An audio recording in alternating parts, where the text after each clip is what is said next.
and then Surah Qiyamah. So 2 more days, inshallah, Allah Ta'ala Qubul Wudu Farmai. Surah Mulk, we started with.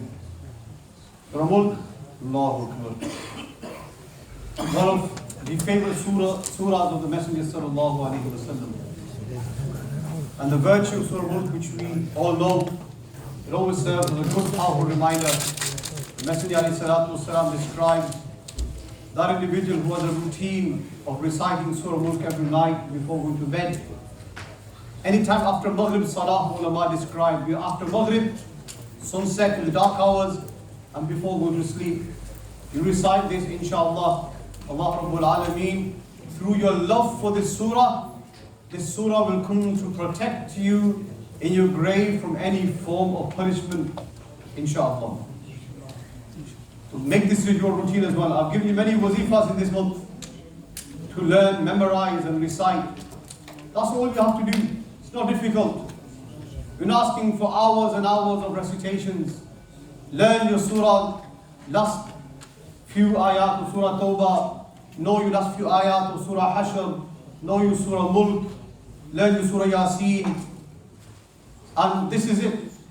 And there are other bits, of course, but ulama describe that all of these blessings of the Quran are found within these surahs. There's a hadith in Nasa'i Sharif.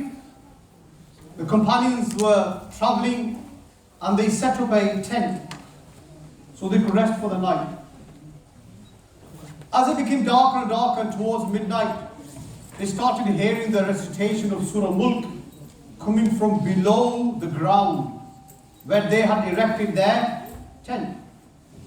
And they realized, this actually may be a grave. There were no signs that a grave was there. And they set a tent, lay down and to sleep. Heard Surah Mulk being recited from the ground. And they all moved away and relocated. When they next got to Medina Munawwara, met the Prophet ﷺ and said, Ya Nabi Allah, Ajib. We saw something very ajib. What is it?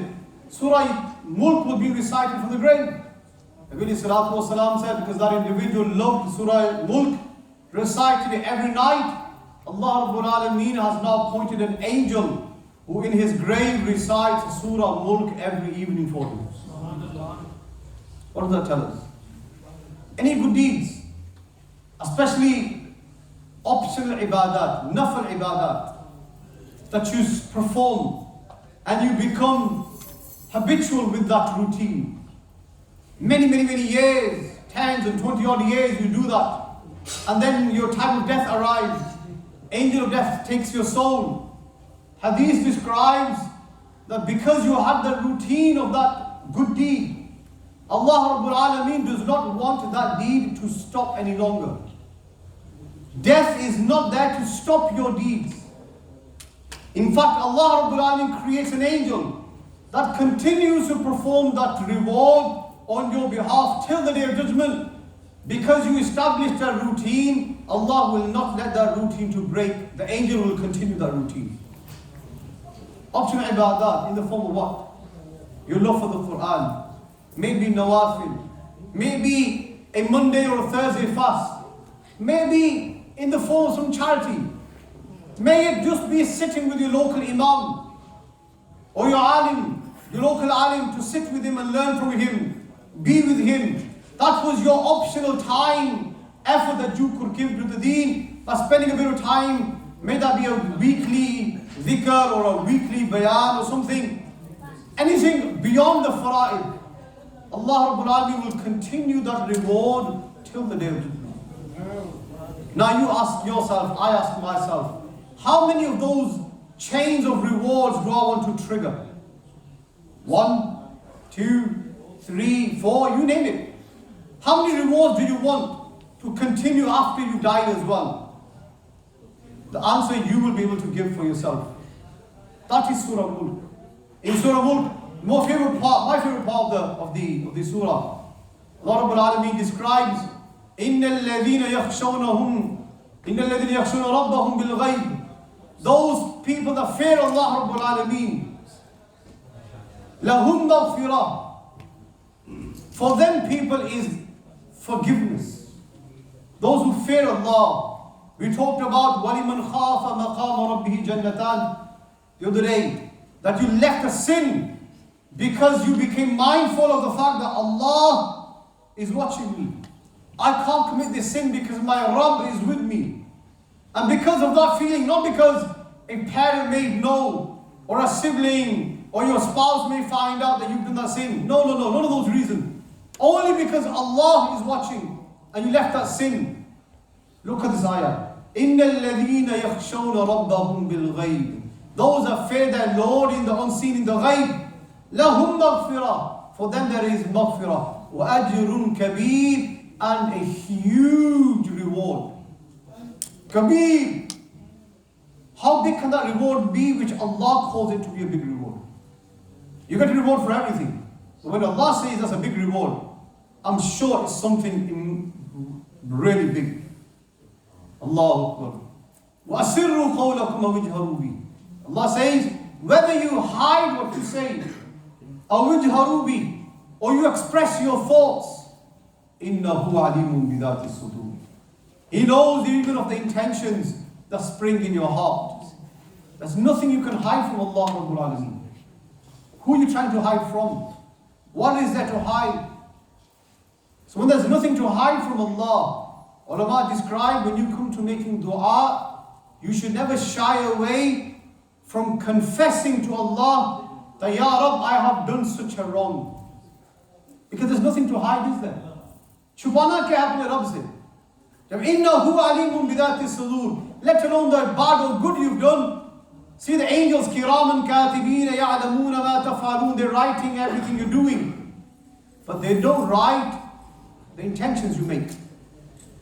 They can only write what they see you doing with your limbs, with your hands, with your ears, eyes, tongue. Only they can document that. They can't document what's happening inside the heart. Allah says, I know even of what comes in your hearts as well. There's nothing to hide. So when there's nothing to hide, then why do we shy away when it comes to expressing ourselves to Allah Rabbul Alameen? When it comes to making dua, when it comes to making tawbah, when it comes to istighfar, when it comes to asking for forgiveness and reaching out to your Lord for His mercy, there is no shying away. In fact, you should become as casual as possible with your Lord. And the more casual you become, the stronger the relation will become with your Lord. This is why Nabi sallallahu alayhi wa sallam said, Ad-du'a mukhul ibadah. Dua is the essence, is a true reality of worship. Not the Taraveeh you're doing. It's good, you'll get reward. The fasts you observe, the salahs that you perform, they're all good. But in namaz, Allahu Akbar, and your Wi-Fi turns on. And you're connected to the wide world. Gotta pay these bills, gotta do this appointment, gotta drop this person here, got this thing going on. And all these things are running in your mind. The moment inshallah, before namaz you will find. Bilkul teep talk. Juhi Allahu Akbar. That's it. Man's gone. Allah Hafiz. See you later. Do we really enjoy? How much presence do we feel in our salah? Myself included, I'm no different. I may be lecturing you from here, but I address myself before anybody else. Myself included, Allahu Akbar, and you're gone. So you don't really enjoy your salahs. How sincere, what percentage of salah do you actually feel a connection with your Rabb? Ask yourself that. Compare that to when you actually make dua on your own. Just for a moment, ask yourself. Emotionally, when you sat there on your own and you're making dua to your Lord and you're pleading to Him and you're really reaching out to Him, those 2 minutes of dua or 4 or 5 minutes of dua would feel more spiritually powering than an hour and a half of Taraveeh. Because you actually felt the essence of worship, which was to connect. And then Allah says in the next ayah, أَلَا يَعْلَمُ مَنْ خَلَقَ. Do you not think Allah knows what He's created? Do you not think Allah knows what He's created? What has He created? He's created you and me. He's created the intellect, the brain we use, the psyche, the spirituality, Everything Allah knows all too well. And He says, أَلَا يَعْلَمُ مَنْ خَلَقَ. Do you not think Allah knows what's happening up there, what's happening in here, what's going on? He knows where everyone is. Allahu Akbar. It's really for us in our life to make every effort to get close to Allah Rabbul Alameen. That's all we're here for. That's all we're doing. Anything other than that is just a complete, utter distraction in life. This is why the Shafi'i ulama describe, they actually condemn marriage. They say marriage is a distraction. You're going to have kids, you're going to be in the school runs, bacha bimar, you're sat there for 12 hours at the NHS, and all these issues and problems you're going to have, whereas you can spend that time worshipping Allah. Easy. This is an approach that has been in history. I'm not saying that's the approach today. With family, with marriage, there's a huge barakat. And Allah Rabbul Alameen has described, Nabi Sallallahu Alaihi Wasallam emphasized, Ya Ahl Shabab, Tazawwaju. Or youngsters, get married, don't delay marriage. All these are hadiths we have. But everything other than the dhikr of Allah is a test to see whether you can balance your deen and your dunya. Whether you can balance your dunya and your akhirah. Whilst living on earth, success is that you do well in this dunya and simultaneously, parallel to this, you're making your akhirah at the very same time. No one is being neglected for the other. No one of them is being compromised for the other. Thinking that if I want akhirah, then I'm going to have to leave this dunya. You have some fanatic people like that. A lot of youngsters, when they start becoming a bit more religious, a bit more Quran and salawat and things, then they'll start saying and dropping these comments, you know what, I give up on life. I don't want to go to college. I don't want to go to university. I don't want to work. I just want to go sit in the corner of the masjid and just sit down with my life and do Allahu, Allahu, Allahu. How possible is that? What's the realities of that? None. You're going through a phase where for a few days or for a few weeks you're in the mindset, you're spiritually really high, and now you think this is it, I want this for the rest of my life. You're not going to have it for the rest of your life. Come on, wake up. Sahaba Kiram came to the Prophet Sallallahu Alaihi Wasallam.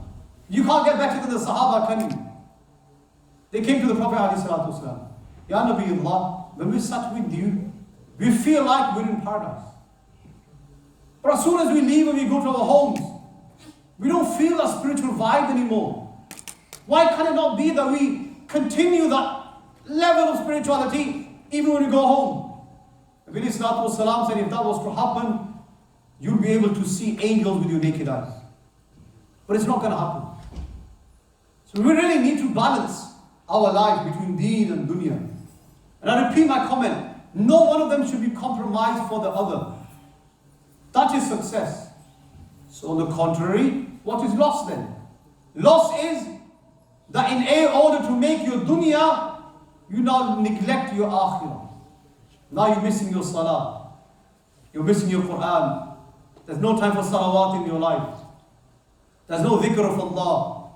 Because all day long it's just money, money, money, money. You got the money, you got the honey.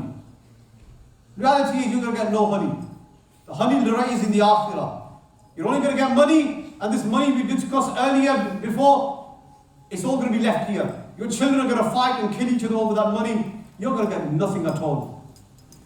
True money and wealth is that wealth which you spent in the way of Allah Rabbul Alameen. Again, coming back to the point, that you made your akhirah. That is success. And finding that balance in life is what we've realized in the month of Ramadan, haven't we? We mentioned this yesterday. Nobody's missing work.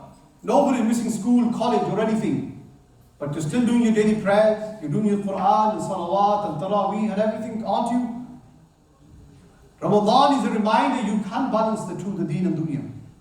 It's just for us to make an effort outside of Ramadan as well. Allah Ta'ala tawfiq adafah.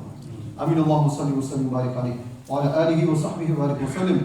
Rabbi ighfir warham wa anta khairur rahimin. La ilaha illa anta subhanaka inni kuntu min al-zalimin. Ya fatir as-samawati wal-ard anta waliyyi fi ad-dunya wal-akhirah. Tawaffani muslima wa alhiqni bis-salihin. Wa sallallahu ta'ala ala rasulih Muhammad wa ala alihi wa sahbihi ajma'in.